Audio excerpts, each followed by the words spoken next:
The journal prompt that I want to talk about today with you girls is nobody prepares you for what happens after you say your Shahada. The loneliness nobody talks about.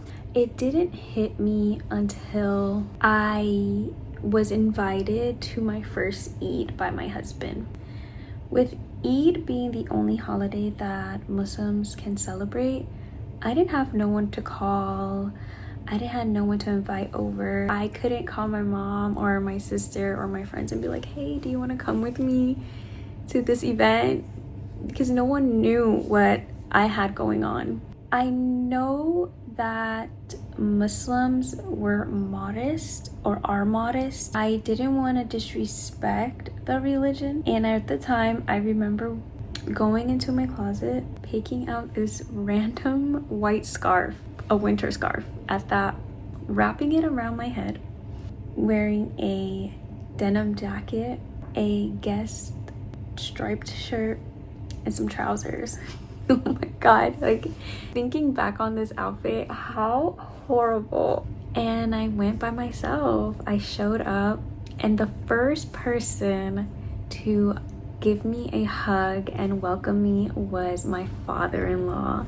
I actually have a photo with him on that day. Afterwards, I went home, and that's when the loneliness actually settled in. I wanted to talk about this experience with someone. I wanted someone to know hey, I went to my first Muslim event and share my thoughts.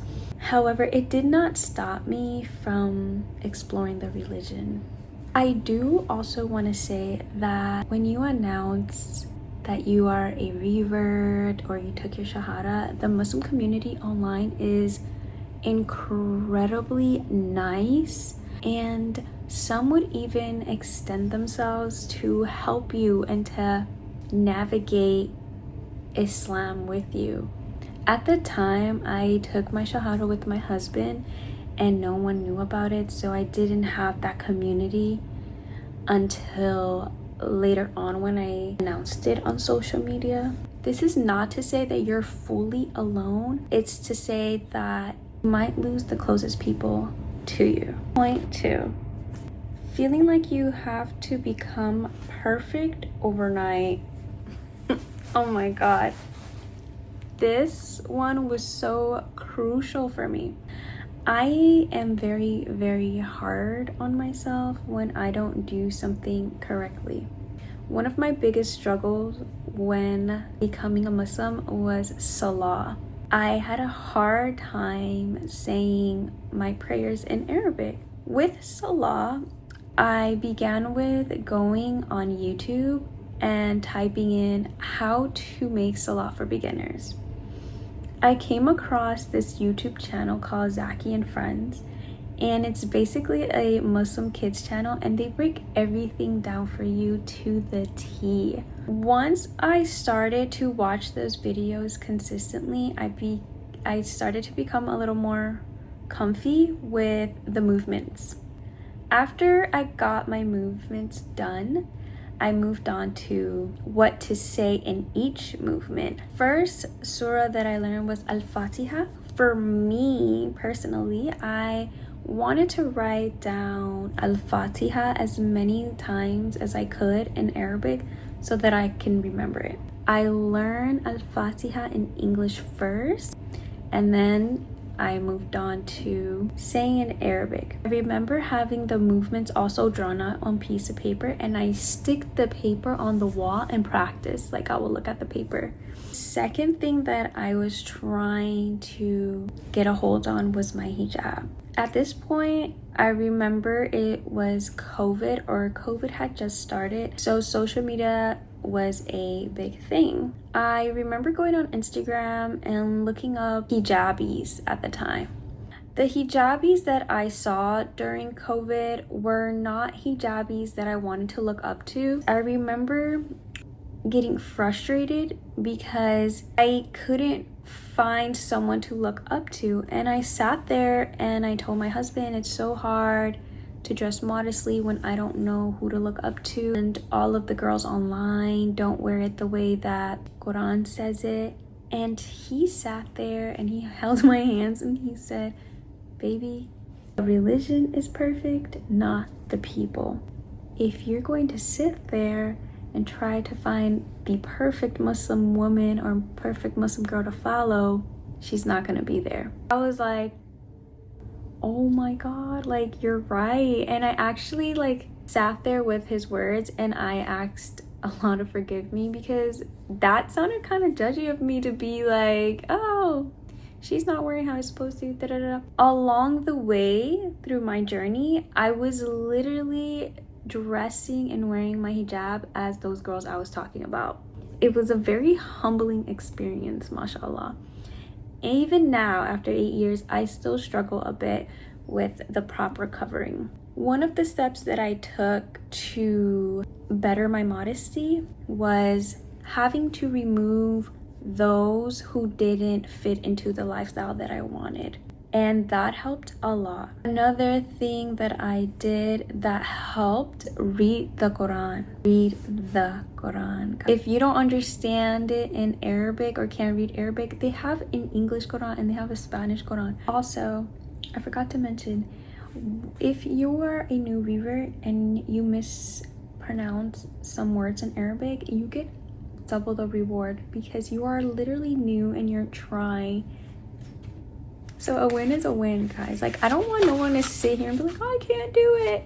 Try, babes, and you're still gonna get the reward for trying. When I began to read the Quran, I felt such a connection to Allah and to my religion. I had a lot of off days, especially during my pregnancies, and after my pregnancies I struggled with my modesty and my hijab. But be patient with yourself. Oh my God, be patient with yourself.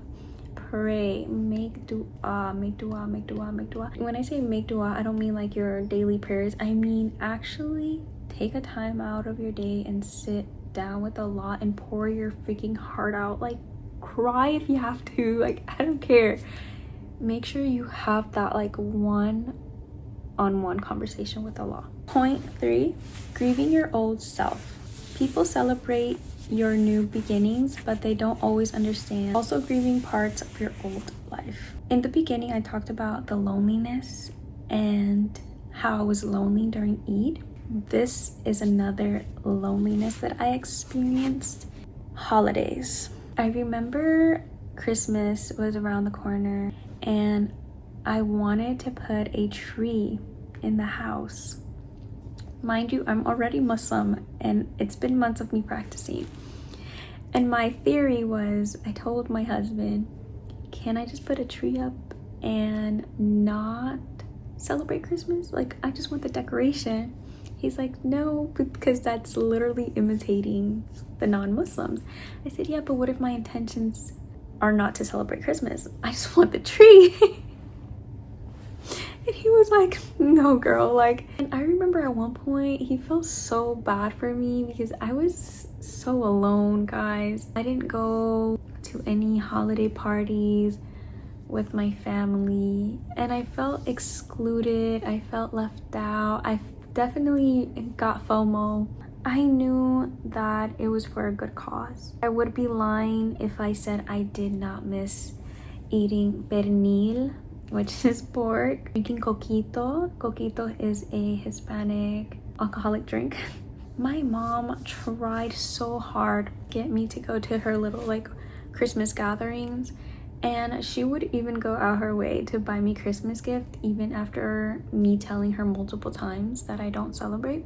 And so to kind of accommodate with her or to meet each other halfway, I remember my husband suggesting like, listen, she's obviously not getting the point. You don't want to like be rude to your mom or disrespect her, so how about you just tell her that she can give you the Christmas gift either after Christmas or the day before Christmas, which I ended up saying after Christmas because the day before Christmas is Christmas Eve, so I feel like that's still Christmas. So I told my mom, listen, how about you give me the gift after Christmas? It was making it very hard for me, and I remember her arguing with me like, well, what's the point of giving it to you after Christmas? It's not Christmas.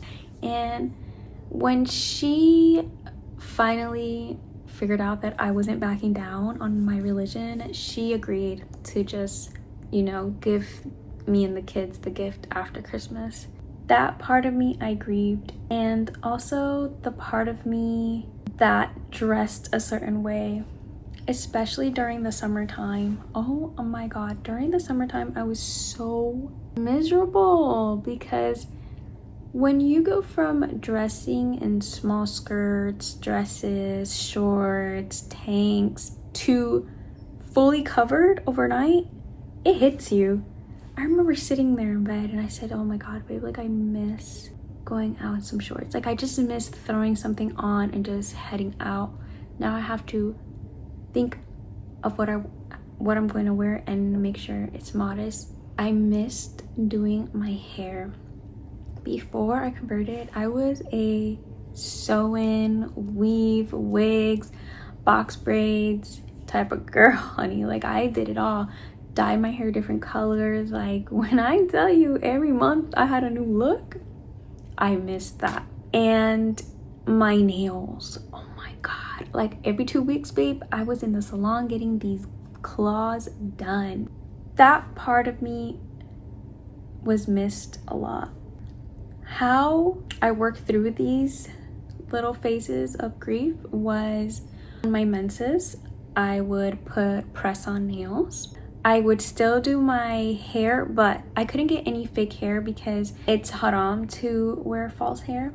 So I would still dye my hair, cut my hair, but it would be for my man, which I still love. Like, yes. As far as like the clothing goes, I still dress sexy just for my man. And I love this for me because I'm not trying to impress the male gaze or the world. You know, I can actually do the things that I love for me and for my man, which is important to me. It might not be for some, but to me it's important. And for my last point, I want to end this video by saying your shahada is not the end of your journey. It's simply just the beginning. Islam is not asking you to be fake or to be someone you're not. It just simply guides you back to God, because at the end of the day, He is the one that created you. And I will say this, after converting to Islam, I am peaceful, calmer. I don't have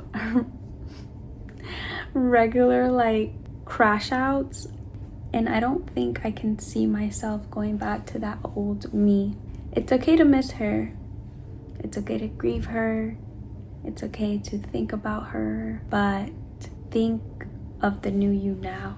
And if you're someone who wants to convert to Islam but have your reservations, don't worry, Allah has you.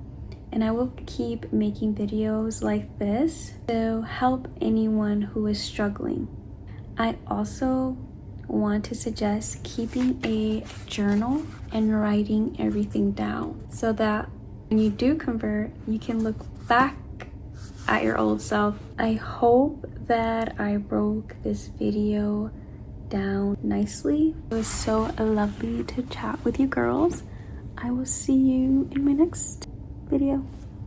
Bye.